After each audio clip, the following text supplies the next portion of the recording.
अपने आप पर डाउट हुआ कि तुम लोभ में आ रहे हो कुछ। अरे मोटरसाइकिल ही ठीक है। तो हमने कहा यार चलो एंडीवर मिल रही है, एक बार बैठ के देख ले। तो वो हम बैठ के चाहते थे, काशमेट हमें बड़ा अच्छा लगता था, गाड़ी बहुत अच्छी थी। तो हमने कहा कहीं ऐसा ना हो प्रजापति इसका खामियाजा तुम्हें भुगतना पड़े।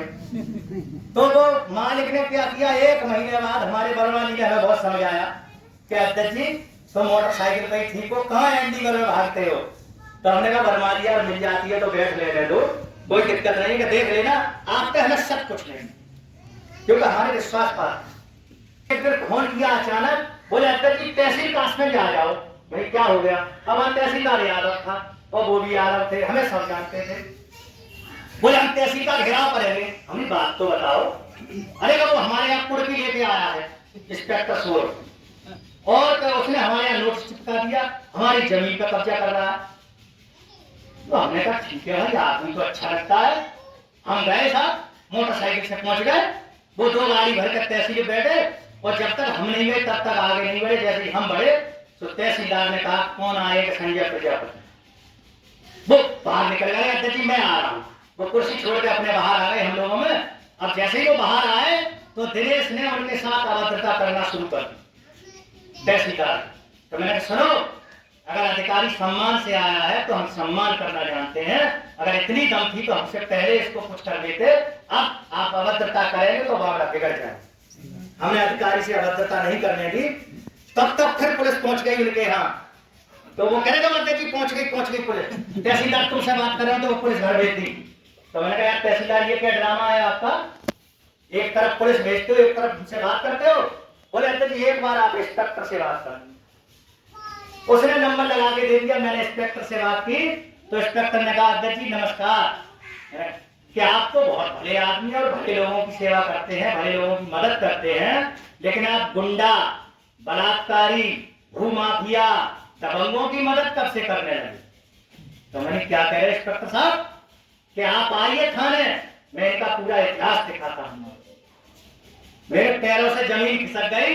मैंने कहा वो एंडीवर का जो आनंद ले रहे थे वो इसी का नतीजा है कि आज तुमसे पहली बार किसी अधिकारी ने कहा है, वरना मैं चैलेंज करता हूं जिले का कोई अधिकारी मुझे सुना के तो दिखाए।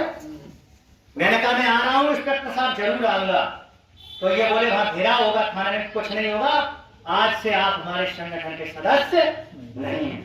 जो हमें गुमराह करके पद ले और हमें बताए नहीं सही बात, तो हम उसको सहन नहीं करते हैं। हमने 1000 बीघा का जोता संगठन से बाहर कर दिया और उसने तमाम षड्यंत्र रचे। लेकिन हमारे साथ लक्ष्मण प्रसाद वर्मा जी जैसे, चौधरी हरनाम वर्मा जैसे, राजेश चौहान, बाबा राजेंद्र मलिक, मांगेराम त्यागी, चौधरी दिगंबर सिंह जैसे शेर हैं, शायद हमारा कोई बाल बांका नहीं कर सकता। प्रधानमंत्री जी अगर चाहे हैं छेड़ना तो टच नहीं कर सकते, क्योंकि हमारे साथ शेर है, शेर, लीडर नहीं। इसलिए हम आपसे चाहते हैं कि आप संगठन में जुड़ो। ये तो संगठन की ताकत आपके गांव के लोगों ने देखी है, इनसे आप बाद में बात कर लेना। तो ये वैसा संगठन, आप तो लखनऊ भी गए थे, हमने तो मुख्यमंत्री की ओर पूछ कर दिया था उनको घेरने के लिए, और उसका नतीजा ये हुआ कि वहां के जो मुख्य सचिव थे उन्होंने गन्ना आयुक्त से हमारी बैठक कराई उसी समय, और 22 जुलाई के बाद कहा 31 जुलाई को मैं आपके साथ बैठक करूंगा। और वो 31 जुलाई को बैठक हुई, हमारे नेता बैठे और हमारी जो मांगे थी वो एक एक करके रोज सम्मिलित हो रही है। मुख्यमंत्री उसको लगातार हमारी रुझानों को मान रहे हैं, हमारी आवाज सरकार तक जाती है। और हमें क्या चाहिए, आप लोग निश्चिंत रहिए ईमानदारी के ऊपर, और पहले मेरे बारे में पता कर लो कि मैं दलाली तो नहीं करता, कहीं आपको बेच तो नहीं दूंगा। वोट कहीं भी दो, चाहे बीजेपी को दो, बसपा को दो, सपा को दो, जो अच्छा लगे, लेकिन वोट देने के बाद काम संगठन में करो, किसानों के लिए करो। और यहाँ एक बात और सुन लेना, अगर आप संगठन की भीड़ देखेंगे, अगर काशगंज में वो प्रोग्राम लग जाए तो हमारे लोग दबाए इस बात के कि आप पानी नहीं पिला पाएंगे, पानी नहीं पहुंचा पाएंगे उनके लिए। और वो लोग आपको तंदूरी रोटी और जो खाना चाहो वो खिलाते हैं, तो आप जान सकते हैं कि उनकी हस्ती क्या होगी। यहाँ तो लोग एक गाड़ी ले लें और एक गाड़ी में चलने लगे, 2 गाड़ियां हो जाए तो वो छोटे लोगों से बात नहीं करते। और जो लोग समझदार, पढ़े लिखे और जिनमें ईश्वरीय आत्मीय बल होता है, आत्मीयता होती है, वो छोटों को बड़ा अपना के चलते हैं। कहते हैं यार हम भी इसी में थे, आज तुम हो कोई बात नहीं, हम आपके साथ। तो यहाँ अगर जुड़ना है तो सच्ची सेवा से जुड़ना, और जो ये जान के जुड़ना कि हमें मिलेगा यहाँ कुछ नहीं, जरूरत पड़ेगी तो कासगंज से आओगे तो अपना डीजल फूंक के आओगे, जाओगे तो अपना डीजल फूंकोगे, खाओगे तो अपना खाओगे, चाय पियोगे तो अपना पियोगे। तब हम लोग आंदोलन चलाते हैं, हम अपने खून से आंदोलन चलाते हैं। हमारा एक एक साथी जितने आए हैं, बताओ किसी को डीजल पेट्रोल मिलता है क्या? बोलो नहीं, सब अपना फूंक के आते हो। अरे कई लोग तो यहाँ ऐसे बैठे हैं जो आज अपनी मक्का बेच के पेट्रोल डलवाए, तब तो नाम खोल दूं, लेकिन इन्हें शौक है, बाबा टिकैत का आशीर्वाद है। ये पूरी दुनिया का पहला संगठन है जिसको लोग अपनी मेहनत के पैसे से चलाते हैं, न कि किसी एक हरामी कमाई से। या 100 रुपया भी देगा तो 10,000 अभी इकट्ठा हो जाएगा। लेकिन अगर कोई ये कहे उद्योगपति कि हमारा ये कर दो वो कर दो, वो कभी संभव नहीं हो। नगरिया चीनी मिल का प्रकरण बता के मैं समाप्त करूंगा बात को, तब तक तैयारी हो चुकी है। नगरिया चीनी मिल के डीपी यादव है बहुत दबंग, जो मुलायम सिंह से भी टकराते थे। उन पर 13 करोड़ रुपया हमारा बकाया था, हमारा मतलब किसानों का। गन्ना खरीद लिया, भुगतान नहीं किया। मैंने डीसीओ को पकड़ के डीएम साहब से मीटिंग लगवाई और डीएम से मीटिंग हुई तो मैंने कहा जिलाधिकारी जी, या तो गन्ने का भुगतान हो और न मिलकर ताला लगाने का काम हम करेंगे, मिल चल रहे। उसका नतीजा ये हुआ कि सारी फैक्ट्री के मेंबर बुलवाए गए, और बुलवाने के बाद हमारी बात हुई तो हमने आंदोलन की चेतावनी दी। तो कहीं से मैसेज आया कि डीपी यादव तुम्हें इतनी गोलियां मरवाएंगे कि अध्यक्ष जी तुम्हारे सुराग नहीं चलेगा। तो हमने कहा हमने अगर गलत काम किया होगा किसी के साथ तो हमारे सुराग होंगे, अगर हम सच्चे रास्ते पर चल रहे होंगे तो ईश्वर हमारी मदद करेगा। अब डीपी यादव से हमारा कोई समझौता नहीं होगा। 13 करोड़ भुगतान होने के बाद ही फैक्ट्री चलेगी। वो जितनी गोलियां चलवाना चाहे उतनी गोलियां चलवा ले। डीएम ने हमसे कहा आपको सिक्योरिटी चाहिए, सिक्योरिटी देनी पड़ेगी। नहीं, नो सिक्योरिटी, मुझे कोई सिक्योरिटी की आवश्यकता नहीं, वो जहां मर्जी आए वहां घेर दे। जब उसकी पेश नहीं गई तो उसने मेरे घर कुछ लोग भेजे कंप्रोमाइज के लिए। गाड़ियां की चाबियां भी आई, मेरे साथी गवाह हैं कि वो उनमें हमने ठोकर मारी। हमने कहा मोटरसाइकिल अच्छी है, टेंशन फ्री नींद आती है। हमने किसी के साथ अहित नहीं किया, न किसी का दबाव स्वीकार करते हैं। 13 करोड़ भुगतान उसके बाद, और 13 करोड़ का भुगतान हमने कराया। अखबार उठा के देख लो अमर जाओ, नहीं रुकने वाले।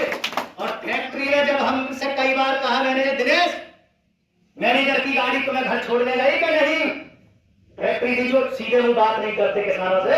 मेरी जब मीटिंग खत्म हुई तो मैंने कहा इसको रख के ले जाना, घर तक छोड़ के आना। और वो मैनेजर नील वाली गाड़ी को घर तक छोड़ने गई और कहा क्या खाओगे क्या पियोगे। मुझसे कहते अभी मैं चलूं, आप जाना फैक्ट्री में ताला नहीं खुलेगा, और मैं अगर फोन कर दूं तो साला बाहर ले रिसीव करने आएगा मैनेजर। ये ताकत है संगठन की, ये संजय प्रजापति की ताकत नहीं है। और एक बात और है लास्ट, टाइम किसी के पास नहीं है। आज तक टाइम मेरे भी पास नहीं है, बच्चे मेरे भी हैं, पत्नी मेरे है, माँ बाप मेरे भी है।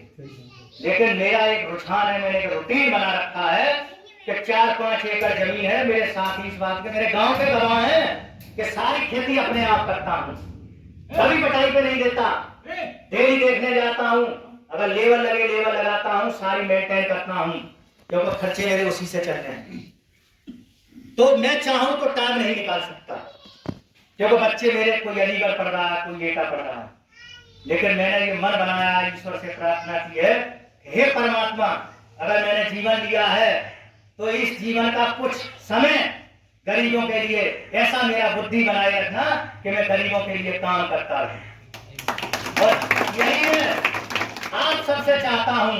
आप बहुत बड़े बिजनेसमैन हैं, बहुत बड़े काश्तकार हैं, बहुत बड़े उद्योगपति हैं, लेकिन परमात्मा ने आपको अगर जन्म दिया है तो इसीलिए नहीं दिया है कि आप जमीनें खरीदिए, अपने लिए कोठियां बनाइए, संगमरमर का पत्थर लगाइए।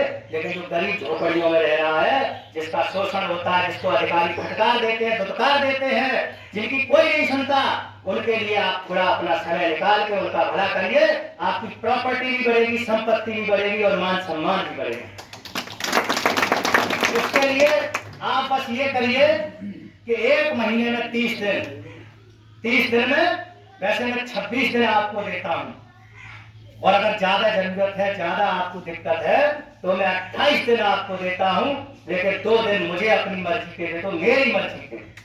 और आपका अगर कोई शोषण कर जाए, आपको कोई टच कर जाए, उस दिन मेरी गर्दन उड़ा देना, खून बहा दूंगा, जिससे मेरे कार्यकर्ता पे आंच आ गई।